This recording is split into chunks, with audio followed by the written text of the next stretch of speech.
I don't think it would be a surprise to anybody who's been paying attention for more than half a second to realize that academia is broken. It's not surprising at all. Academia is broken in the United States, and we know this because we on the political right have ceded academia to the political left.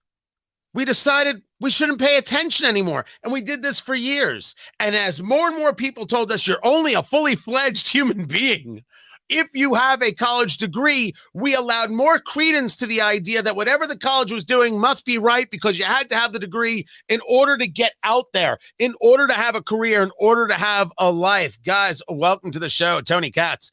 Tony Katz today. Good to be with you. Find everything going on at tonykatz.com. But academia is broken. And as we have watched this terrorist attack from Hamas, a terrorist organization, the murder of 1,400 Israelis, the capture of American citizens and others, 199 hostages that we know about by Hamas, and we look at the response on college campuses everywhere, and then we look at the inability, the unwillingness to confront students by these university presidents and others, whether it's University of Pennsylvania or Harvard or the University of Indianapolis, right here in my beloved Indianapolis, the first statement from the Indiana University president, Pam Whitten, and others. There was an inability to engage the concept of moral clarity. How in the world does that happen? William Jacobson joins us right now, Cornell Law Professor, the mind behind legalinsurrection.com.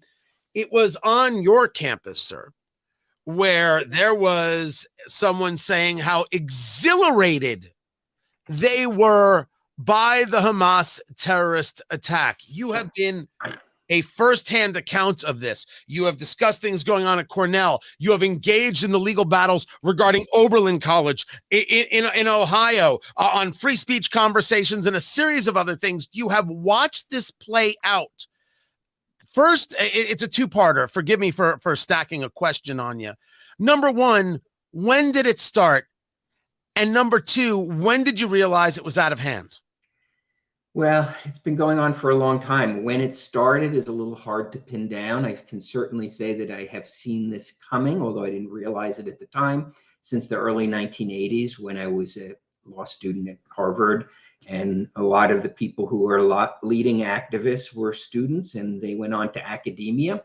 So it's been a long time coming. You know, there's that saying that collapse happens gradually, then suddenly.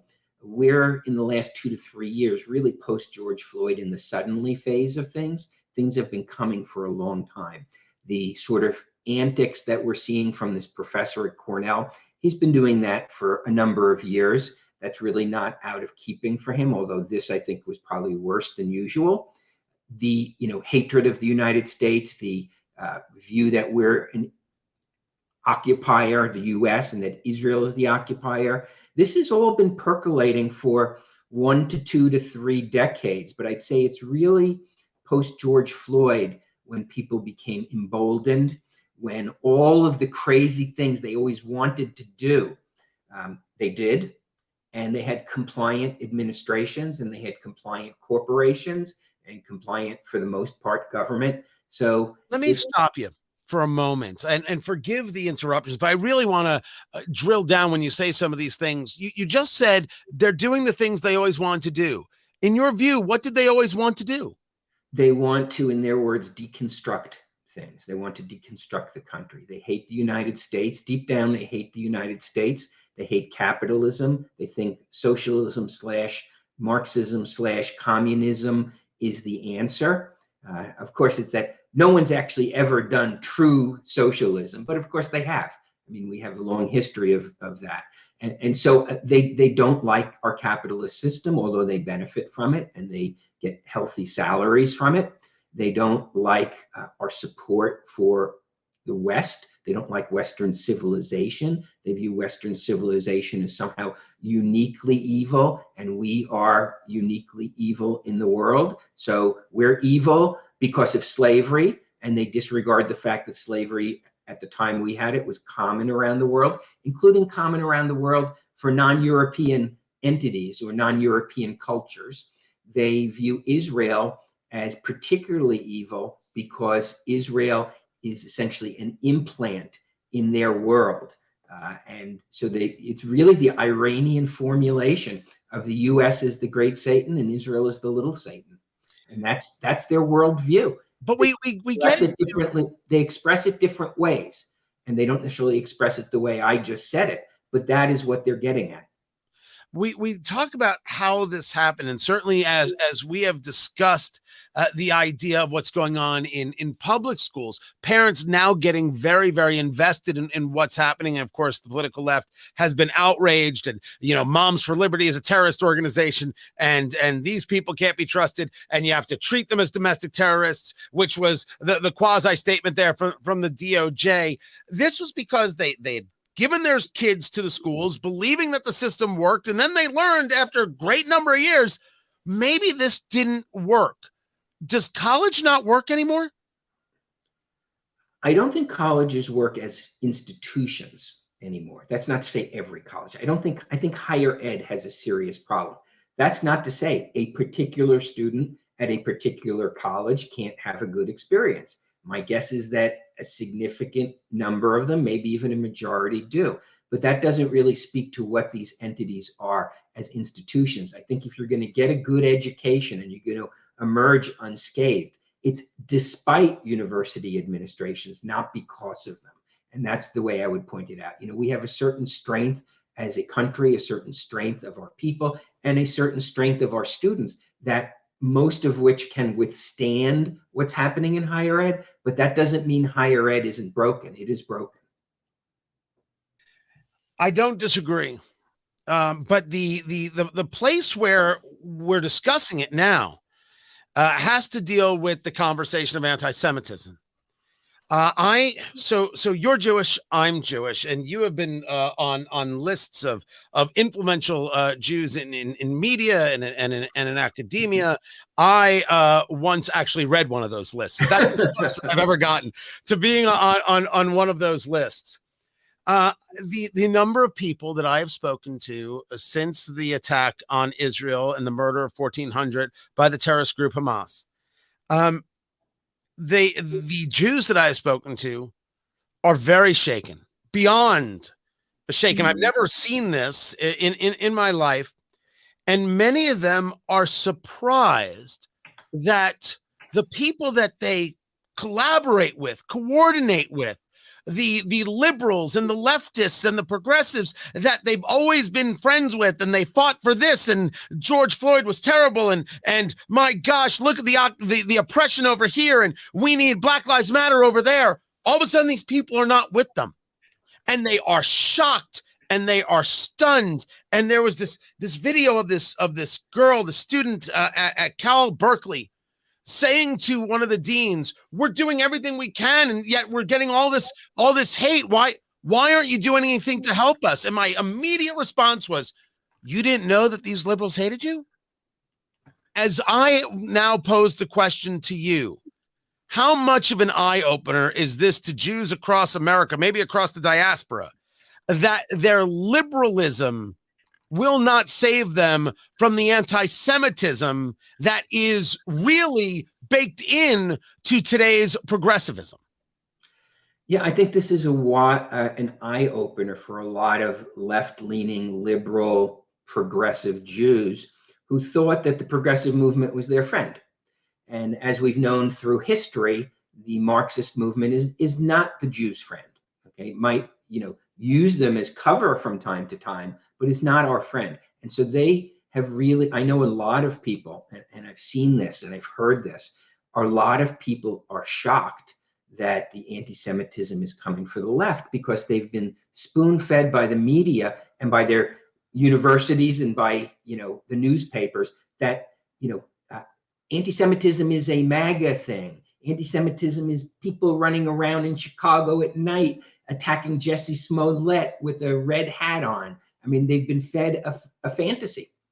That's not to say there isn't anti-Semitism on the right. Certainly there is. But the right doesn't control the institutions in our country. The left controls the institutions. And so the progressive anti-Semitism, the progressive embrace of people who want to destroy half the Jewish population in the world, meaning the Jewish population in Israel, who want to destroy that population in the historic homeland of the Jewish people. They are the real threat.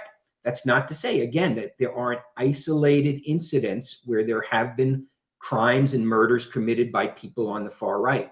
But as an institutional matter, as a societal matter in the United States of America, the left is far more dangerous. Talking to William Jacobson, Cornell Law Professor, the mind behind legalinsurrection.com. This was the tweet that made me reach out. For the 9 millionth time, you write, sir, academia, particularly in the humanities and social sciences, is completely broken. It has been taken over by radicals more extreme than you can imagine. It cannot be reformed internally. And this was in response to a tweet from Guy Benson, who has been doing a very good job of putting things out there. He's over there at Fox News and Town Hall regarding Northwestern University, in this case, their Asian alumni, that is saying that Israel is responsible for what has happened, and Hamas, and you hear this in so many ways from so many of these leftist groups, it is Hamas that is nothing more than a resistance fighting the occupation. This is one heck of a statement from you, sir. It cannot be reformed internally. So how is it reformed?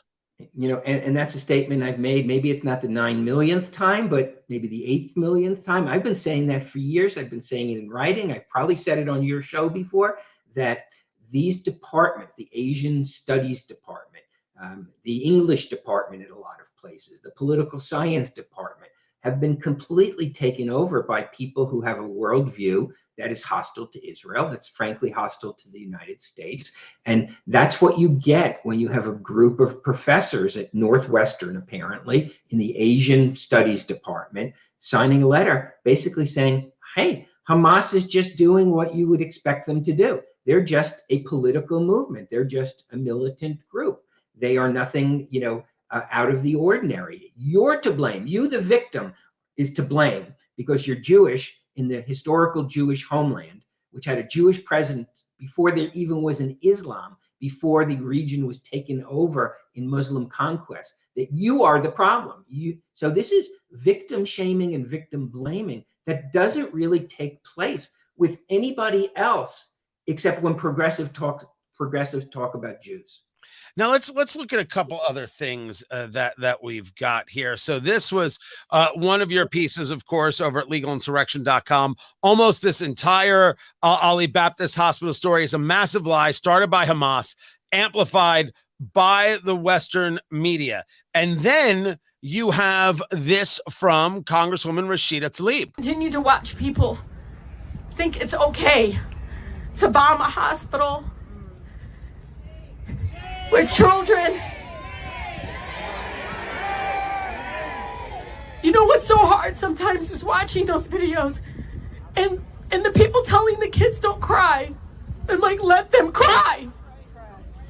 And they're shaking, and somebody, they keep telling them not to cry in Arabic. They can cry, I can cry, we all can cry. If we're not crying, something is wrong. But what she was doing was lying, because Israel did not hit a hospital with a rocket. It was a misfire from Hamas. We even have audio recordings, and we haven't even seen a destroyed hospital yet. We've seen a destroyed parking lot or an attacked parking lot for sure. And soon after she gives that speech, then you see the occupation of the Cannon office building, right? The congressional office building. You see vandalism. You see arrest by the police when they attacked police. And then you hear the chanting of "from the river to the sea, Palestine will be free," which is a call to genocide on the streets of Washington. These lies, these anti-Israel, purposeful anti-Israel lies, these anti-Israel sentiments, indeed get pushed from the highest levels, which would make those people in academia feel very, very comfortable. Except we have seen now Harvard University, people have pulled funding and have quit the board. University of Pennsylvania, you have John Huntsman, the former ambassador to China, saying we're no longer going to fund. People have said we are done here. Job offers have been taken back. Are you surprised that there has been such a forceful response to the clear lack of moral clarity and vision by these universities and others? I'm not sure that this pushback is going to sustain itself. I mean, I've seen a lot of movements over the years of alumni saying, I'm not going to donate anymore, et cetera, and the universities kind of ride it out. So I don't know whether this will be sustained. Universities have extremely sophisticated development departments. They are used to handling controversies. They are used to massaging alumni, to work them around. So the pitches you're probably hearing from university development departments right now to alumni who are complaining is, what can you do to help us be better? Here's a fund we're going to set up to help us be better. So they will turn this around into a fundraising pitch, as strange as that sounds. I've seen this. This is how good they are. And so they will be soliciting alumni to start funding things that will help turn the campus around. They will, do that sort of stuff. So I don't know. I mean, I think outside pressure withholding funding probably helps, but let's face it, Harvard and UPenn have such huge endowments that if they never got another penny from alumni, they would be just fine. They are, Harvard's, I think, is up in the $50 billion range. Might be slightly off on that, but I think that's the range it's in. So these are corporations run by ideologues who are mostly immune to the normal economic cycle. William What would affect them? Cornell Law Professor, I appreciate you very much. I'm Tony Katz, and I will clearly say, sir, as we're going to have to pick this conversation up again. I can't thank you enough. Okay, great. Thank you. I think that you're bringing up a remarkable point, worthy of multiple pieces of conversation about the idea that they're going to be able to just move forward. They're going to be able to just continue on. That is striking and angering in a way. They're going to spin this to their advantage. I can't actually, I that actually took me as a bit back. I got to admit, I did not in that world, not a guy who plays in that world. They're going to find a way to say, how do we be better? And so when you discuss the fact that this can't happen internally, this is what you're talking about? This is exactly what I'm talking about, that they don't think they've done anything wrong. No matter what the issue is, they never think they've done anything wrong. And they will ride this out. They might make cosmetic changes. Let me tell you, the one thing that they would get burned on seriously is a cutoff of federal funding. That would hurt. William Jacobson, Cornell Law Professor, I appreciate you taking the time to be with us. Legalinsurrection.com. Man, very rarely am I put on the speechless. The man did it. The man did it right there. My thanks to Americans for Prosperity, AmericansForProsperity.org, economic liberty, free speech. That is what it's all about. Appreciate them with the sponsorship. Let me do what I do here, and you should go check it out. You want to actually try and be part of some levels of solution. Man, they're working it. They're working it. My thanks to William Jacobson. My thanks to you. Of course, don't forget to subscribe on Rumble, rumble.com/Tony Katz, and I'll catch you next time. Take care.